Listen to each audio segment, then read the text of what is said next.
Hey guys, Wolfie here. Welcome back to the channel. As always, the usual disclaimer: any opinion here is mine and mine alone. This is a bit more of a somber video, but not for the reason that you think. So some people be like, some of you guys will probably be like, "Oh, this is about the election, right?" Actually, no. And like I said, this is a bit of a somber video because tonight's my last night here in the Seattle area. I start my trip back to Chicago tomorrow afternoon. So it's one of those things, it's like a bit of a video log, I should say, about my trip. And it's overall I had a really great time. I decided, call it a night really early. I got done with everything I wanted to get done and then some. I do want to warn everybody the device I'm recording on is a brand new cell phone. And I want to make sure that people know the entire story behind it. So what happened was yesterday, late afternoon, early evening, I dropped my old phone. In parts of Seattle, it gets quite dark really early. Meaning that the visibility in certain parts of Seattle is pretty freaking difficult. So I tried to find my old phone. I had a few strangers that were really nice to help me try to locate it by calling it, to no avail. So I did my I was trying to go around the block to figure out where it was. So a couple of ladies were really nice enough to help me locate a T-Mobile, which is my carrier. And the reason why I had to go to T-Mobile was, see if I could get a new phone. And the rest on that particular part is history because I was able to upgrade to my current phone, which is the Samsung Galaxy S22. And it's a good thing I was paying a lower cost, for the new phone, is because with my old phone, which was let me grab it real quick. I'm going to expand this a little bit so you guys get to see it somewhat. So this is it right here. This is my now old device. That's the Samsung Galaxy S20 FE, and I believe that FE stands for Founders Edition. So that's the phone I had for the last couple of years. And fortunately for me, I have it fully paid off. So in a sense, I do fully own the device. What I need to do tomorrow, like as soon as I'm able to, is go back to T-Mobile, see if I can quote unquote trade it in. And I was actually smart enough to, to get all the information on the old phone erased, do the factory reset, So that's all set, to hand it over to T-Mobile if they will allow me. If they don't, they were like, hey, you can keep the device. It is, in a sense, good for me because at least I have a backup phone if I need it. So I do need to go to T-Mobile tomorrow before I start my trip back to Chicago to hopefully get the old device, for some trading credit or whatever. So with that bit out of the way, I'm just gonna go over some of the highlights from my trip. Because all in all, I had a really fun time. And I am planning on coming back to Seattle sometime next year. I don't know exactly when, but it is almost a guarantee that I will be coming back to Seattle to do my secondary visit. And with the secondary visit, it's probably going to be just museums. Like the Museum of Pop Culture, the Museum of Flights, just to name a few. So it's like, I'm really excited, for the second trip. And like I said, it's going to be primarily museums because I got a lot of the fun stuff out of the way.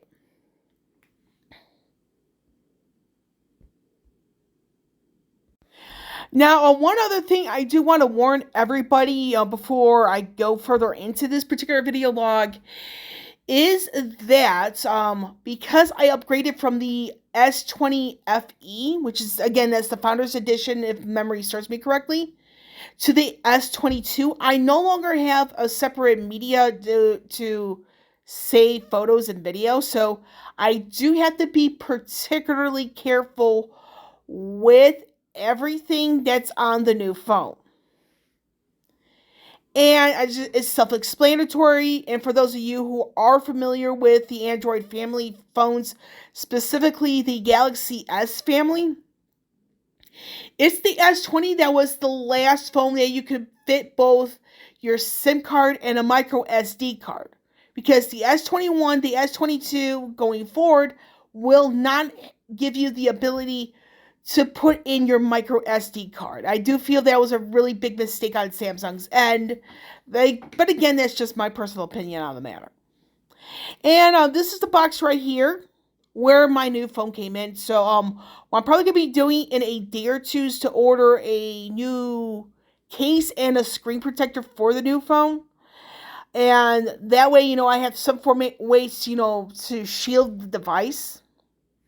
I'm going to order that on Amazon, mainly because it's like the prices are lower there. And it's just like, I've always liked, what Amazon has to offer in the sense of like phone cases and screen protectors. They have like a much better like option to pick in the sense of like what you want, how much you want it, etc. So that's the phone in question. Now, this is one of a few images that I took from the viewpoints from the Amtrak, facing out. And I was able to, believe it or not, get a wide variety of photos from the old device onto this device.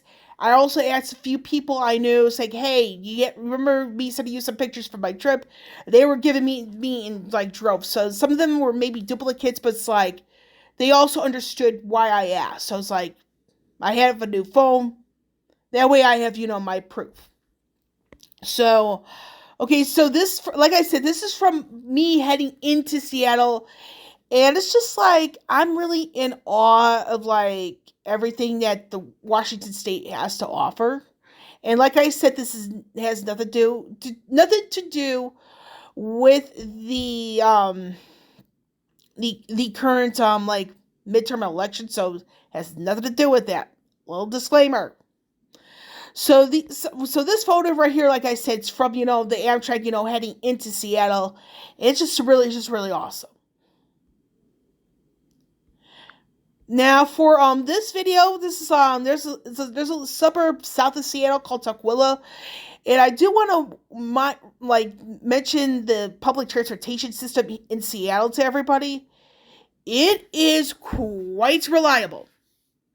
And for those of you who are based in Chicago, usually based in Chicago like I am, this speaks, or I should say screams volumes as how good Seattle's public transportation system goes. Because all of the like trains and buses I've taken so far, they run quite late at night. Meaning that at least 11 p.m., 12 midnight, or even later Pacific time. And I want to make that crystal clear. So some of the times I'm going to be mentioning here, like in Seattle format, it's specific.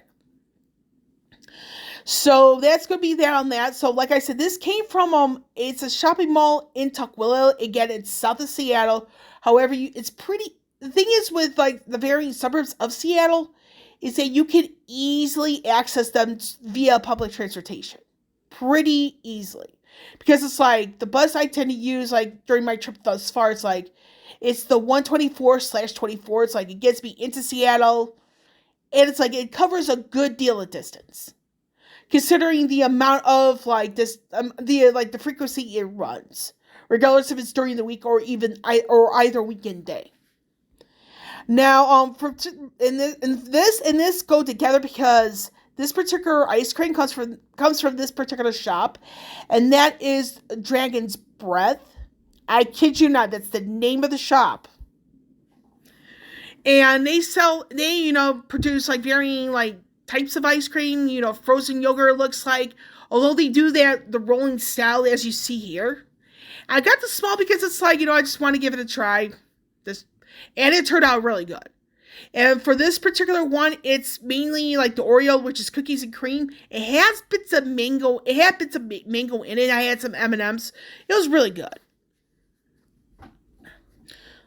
So, Okay, in this particular photo right here, it's really freaking cute. And yes, those are bunny rabbits in the stroller. And you may not be able to tell real well, but there are three bunny rabbits in that stroller. They were so freaking cute. And okay, we're gonna go here. So this particular photo here, I am being a little apprehensive about posting this in the video here, but this is where Bruce and Brandon Lee are buried in Seattle, Washington. The name of the cemetery is Lakeview, and I do have to warn everybody right now.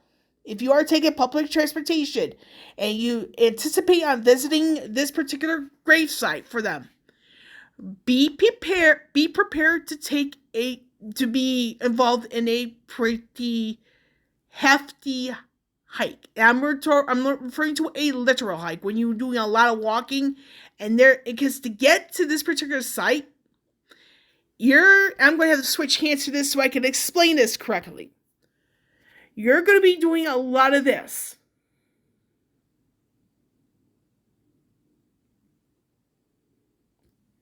And the way I just did my arm just now is that you're going to be going on an incline when you do like the hiking part. Let me see if I can get this. Get more of me in the video. So the reason why I did my arm in the diagonal like format right here, where my fingers are like up, because that's the direction you're going to be walking. It is a lot of incline hiking, literally. And in some cases, it's like you're getting a bit of a workout, which is actually really good for me because I do need to lose some weight. But in all seriousness, you are going to be taking a literal hike. Let's see if I can. Okay, there we go. There we go. But it was really humbling, once I got to this particular gravesite for Bruce and Brandon Lee. For some of you who may not know, my all-time favorite movie is Enter the Dragon, which is a Bruce Lee film. Yes, that film that came out well before I was born. That's how much, and the reason why, I could go on to so many reasons why I like that film, but it is my all-time favorite film of all time. Now, this is a bit of a closer up of the gravesite itself. So, I'm going to point out a couple of things right here real quick. So, I'm just going to do it like this. So, you guys get to see my hand, as to what I'm explaining. So, for Brandon Lee's, like, his tombstone, it's like the stuff on the bottom, it's like you really cannot make it out. It's like you have to get really up close and personal to make out part of what it says. And for Bruce Lee's, I know there's a quote there. It's one of those. It's like it's not the easiest to make out as well. So that's Bruce Lee's gravesite, and that's Brandon Lee's gravesite. So, and just a bit of a recap here is that Brandon Lee's like you have to get really up close and personal to make out everything that you see on the bottom. And in some cases, Bruce Lee's gravesite too. Now, another thing here is that what's usually left here are flowers, some like small amounts of change, and there is a piece a piece of fruit there too.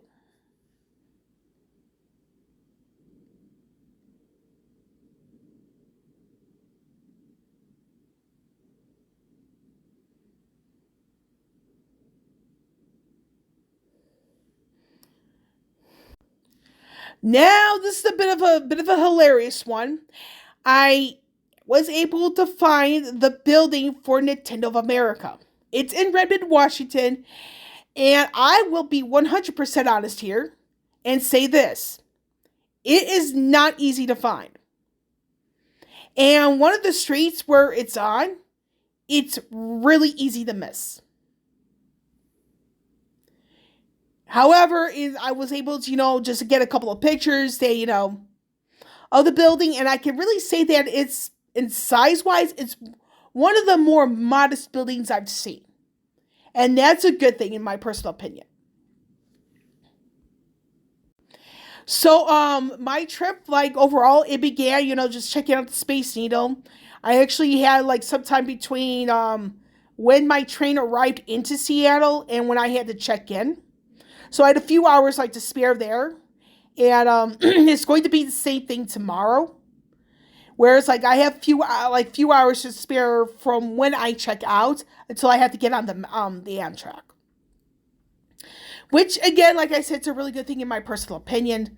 And I'll honestly, I am looking forward to going home, but it's like, how does my view of like Illinois, my home state,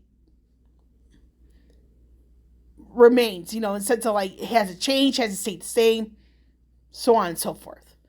But this was the very first place I visited when I arrived in Seattle. And the thing is with Seattle, granted, they got some really good public transportation. However, what kind of frustrates me is that when you try to type in an address saying, hey, you try to get to this bus to get to there, the reason why I say it's kind of frustrating because depending on your mobile device, it can lead you in the wrong direction. Now, let me see if I could go back here. So the reason why I say this is because you try to find something and the map could just throw you like way off. And the same thing happened to me with finding the Nintendo of America buildings. Like, it just threw me way off. I'm like, okay, are you serious? So, whenever I was visiting the Space Needle, and I made 3 total visits. The first time was just to check out the observation tower, the observation deck, I should say, at the top. And the other 2 times to get like small souvenirs. It's like every time I visited, the aftermath was like, it was confusing for me to, get to the proper intersection to catch a bus or a train. And I'm not a fan of being frustrated like that. Now, I'm going to show this here because it kind of relates to the other photo that I was scrolling through real quick. Now, I actually made a trip to the Hard Rock Cafe in Seattle. Now, where this particular Hard Rock Cafe location is, it's near Pike Place Market. Now, for those of you who live in Chicago proper or know like a certain attraction in Chicago, the Pike Place Market is very, very similar to Navy Pier. And what Navy Pier is, for those of you who are very unfamiliar with Chicago, it's a bit of a mall with like certain like other attractions where it's like was like a roller coaster, or in this case, the Navy Pier, a humongous Ferris wheel. But yeah, that's pretty much Pike Place Market in a nutshell. It's got a bunch of different shops, and it screams like local businesses because there's like a lot of local merchants out there who really want your business. So it's like, hey, more power to you, and I say that in a good way. So anyway, so that's where the Hard Rock Cafe in Seattle is. It's pretty darn close to Pike Place Market. And this particular beverage here is 100% non-alcoholic, and I say this because I've had it before. Now, this particular beverage is called the Mango Berry Cooler. It's the ingredients are relatively simple. It's a variety of 4 different fruit juices. First one being mango, second being strawberry, the third being pineapple, and the fourth being orange. So you're talking about those 4 fruit juices.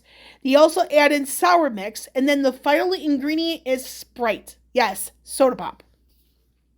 And as you can see here, it comes with a lovely, thing of orange. It's the perfect mocktail, in my personal opinion. Now, the appetizer I had, and I think I did a bit of really I remember what happened on this day. So I actually came here from visiting Bruce Lee's gravesite. So for the appetizer here, this is the one night Bangkok spicy shrimp, and it's damn good. And here's the funny story here is that my female roommate, she confused the shrimp for chicken. I'm not making up the story. I'm trying not to laugh and I'm failing miserably. But it's a true story. She actually did confuse the shrimp for chicken. Okay, so for this particular dish, it's grilled chicken. It has fries on the side. And well, what surprises me about the chicken sandwich is like it's two grilled chicken breasts in there. It has some bacon in it, and I'm like, it was really filling. It's like that's something I really didn't expect, from a place like Hard Rock Cafe. But then again, I am about anywhere between 40 to 50 pounds lighter. So it's one of those things where it's like, for this thing, shrimp, and a single scoop of ice cream to fill me up like that, it's like, okay, I know I cannot eat as much because of my weight loss. But it was just so good. And then the receipt that I got from the Hard Rock Cafe, I paid it all that stuff. Is that and this is I had to check, when they implemented this change, but excuse me. Let me double check the time here real quick. So I just want to make sure I'm recording, and okay, good. So the thing is with when you pay your bill at Hard Rock Cafe nowadays, and again I need to check the exact time frame or close to the exact time frame where they implemented this change, where it's like, regardless of the number of people in your party when you eat there, you actually get hit with an automatic tip in your bill. And I know it was like 17% and 5%, which is actually pretty damn good in my opinion, because you're looking at an industry where people rely on tips to make a living. It's like, and it's really sad where it's like and the reason why I say that's kind of sad is that they have to rely on it is because it's like, why are they not getting paid more without the tips? And for them to be forced to rely on the tips, to really make a living, again, it is sad in my personal opinion. Okay, so I had, pause the video for like a couple of minutes, because I was looking for a particular picture. And this is like the proof, like I said, of the Nintendo of America building. And like I said, like a little while ago, is that it is a modest looking building. Like I said, if you were to base this on just appearances alone, it is a very modest building. So this is pretty much, kind of what it looks like.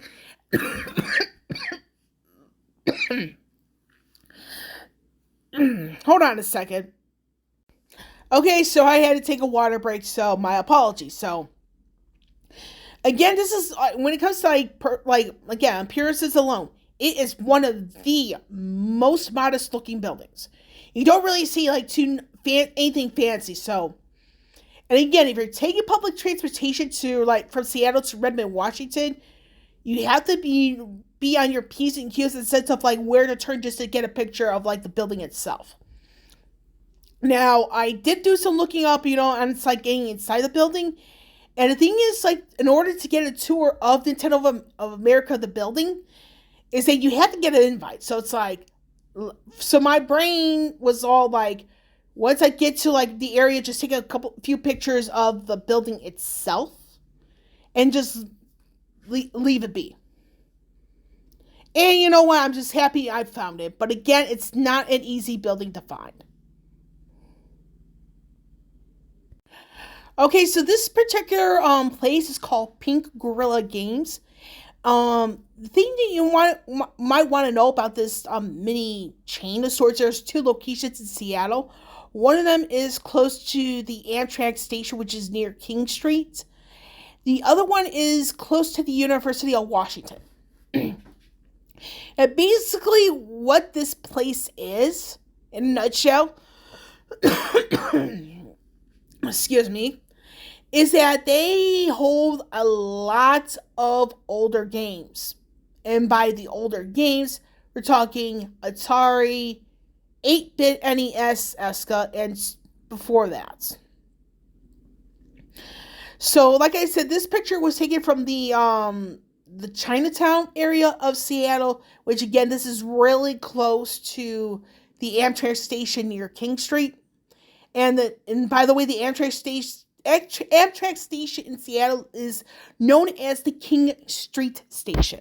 which is very close to the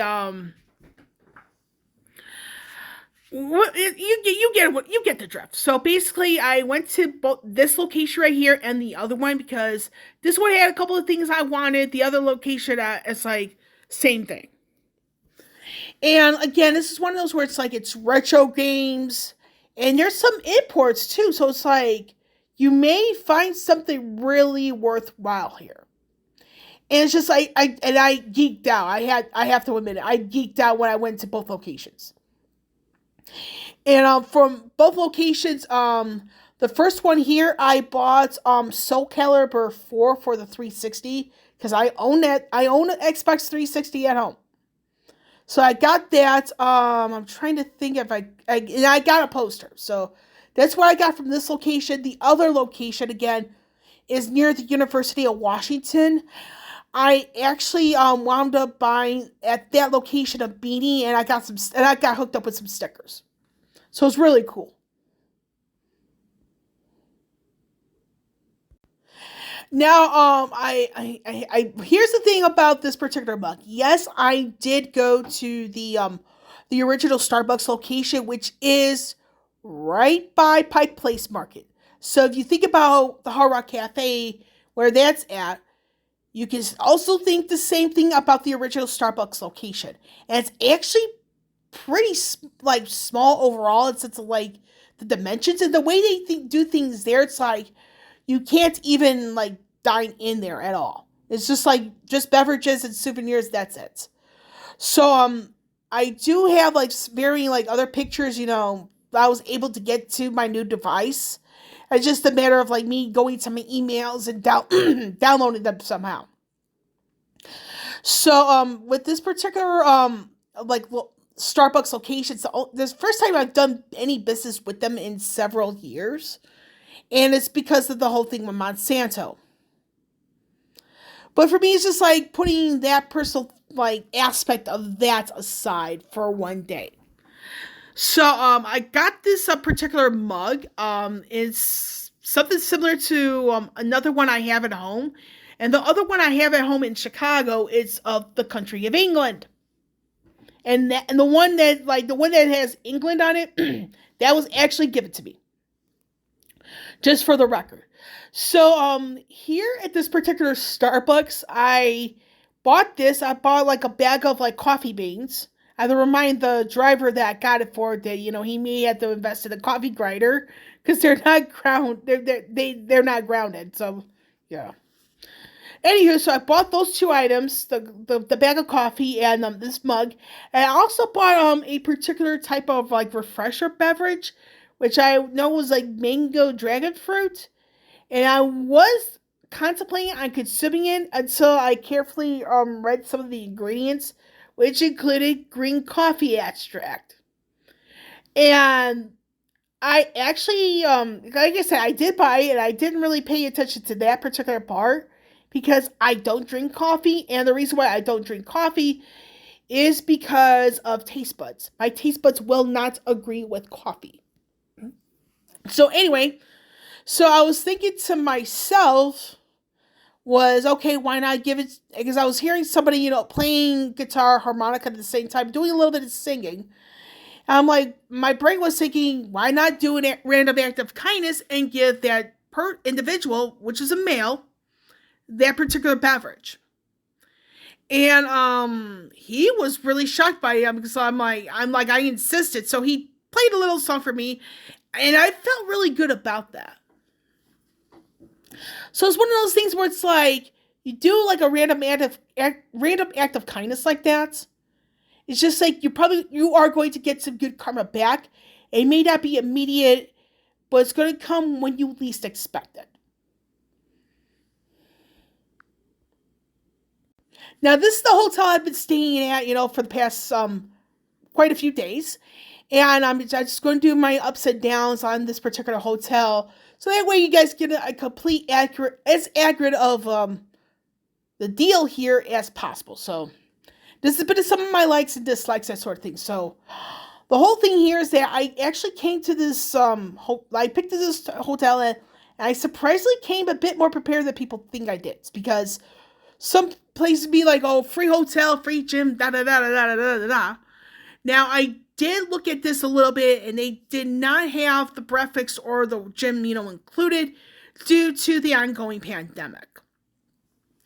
Which, it's perfectly understandable because it's like you're looking at a situation where it's not going to go away anytime soon. But you want to keep like measures in place where people can feel safe. And I do want to add here, throughout my time here in Seattle, the people here are a bit more serious about wearing masks. Because it's like I've seen at least like a decent amount of people wearing some format of face covering. And that says a lot about a city like Seattle. And this is where it's one of those really big reasons why I am seriously considering moving out here, because it's like you're talking about an area where it's like people take their health freaking seriously, and that says an awful lot. Considering where more people would be like, you don't need to wear a mask. I'm like, dude, my brain's all like, dude, pandemic's not even over yet. It's just starting. And then you got the whole thing with long COVID. Yeah, we're screwed.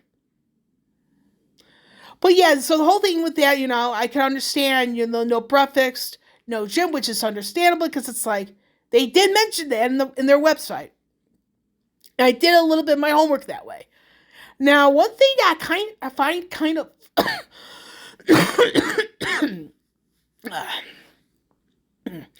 the one thing that I do find kind of odd was that they required a deposit of some sorts.